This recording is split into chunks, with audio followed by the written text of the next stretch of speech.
DPRD itu ngerti kita, jangan nggak ngerti pura-pura ngerti.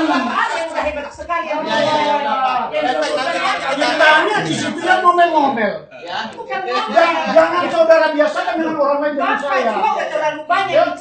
Dan itu fungsi saya, fungsi saya.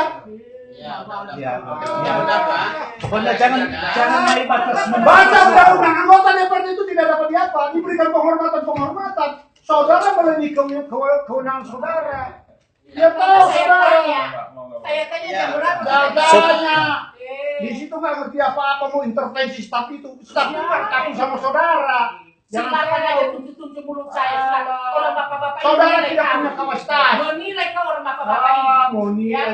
Jadi nilai Di situ kita yang alergi soal siapa yang nilai? kita melakukan itu koreksi. Itulah fungsi kita sebagai Siapa yang nilai? Tanya bapak. Yang saya ini sampaikan sudah cukup, udah banyak waktu loh. Jawa Barat sudah menunggu. Memang iya. Orang tuan rumah yang mengatakan itu, bukan saudara. Tunjuk mulut saya silakan. Silakan. Ibu Watua dan Pak Daki. Ya silakan. Keluar kau. Silakan. Ibu- Kau yang keluar. Kau yang keluar. Ibu Pak Daki, Ibu Watua. Iya. Bu Watua dan Pak Daki. Kok jadi seperti ini kita? Aduh. Di situ pula yang batasi waktu. Apa kapasitas saudara membatasi waktu? Tuan rumah aja memberikan kesempatan berbicara. Terjadi